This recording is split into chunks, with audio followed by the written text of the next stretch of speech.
लगड़बग्गे एक बार फिर इकट्ठे हो गए। 90 की दिहाई में बच्चों के बचपन में पसंदीदा तरीन कार्टून लायन किंग वाले होते थे, जिसमें सिम्बा के शेर बाप मुफासा को हराने के लिए जंगल के तमाम लगड़बग्गे मुफासा के गद्दार भाई की क़यादत में इकट्ठे हो जाते हैं। इन लगड़बग्गों की एक खसूसियत या जलालत ये भी होती है कि ये खुद शिकार नहीं करते, बल्कि किसी के शिकार करदा जानवर को चुराने की कोशिश करते हैं। कहानी में गद्दार भाई लगड़बग्गों से मिलकर मुफासा को हरा तो लेता है, मगर उसे अपना जाली इक़्तिदार कायम रखने के लिए इन लगड़बग्गों को खुला हाथ देना पड़ता है, जो आहिस्ता आहिस्ता पूरा जंगल तबाह कर देते हैं। यही हाल इस वक्त हमारे मुल्क का हो चुका है। हमारे शेर लीडर को हराया तो नहीं जा सकता, मगर उसको कैद रखा जा रहा है और उसके खौफ में मुल्क जरदारी और शरीफ नामी लगड़बग्गों के हवाले किया जा रहा है, जिन्होंने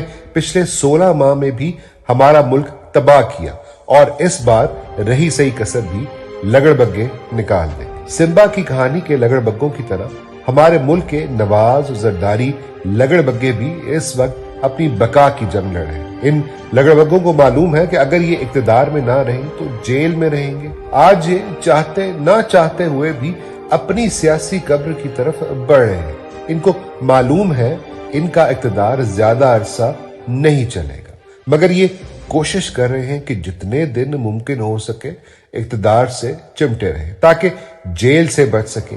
इन लगड़बग्गों ने अपने 40-50 साल सियासी करियर में इतना हराम का माल इकट्ठा कर लिया हुआ है कि उसको बचाने के लिए भी इन्हें इक़्तिदार हर सूरत चाहिए। मगर ये लगड़बग्गे अनजान हैं कि इस कौम का मुफासा जल्द रिहा होकर वापस आएगा और इंशाअल्लाह इन लगड़बग्गों को हमेशा हमेशा के लिए अपने जंगल यानी अपने पाकिस्तान से पाक कर देगा। तब तक ये लगड़बग्गे और इन लगड़बग्गों को कौम पर मुसल्लत करने वाले जितने मर्जी तहात कर ले, कौम के खजाने और कौमी मैंडेट पे डाके का हिसाब कौम का मुफासा वापस आकर हर सूरत लेगा इंशाअल्लाह।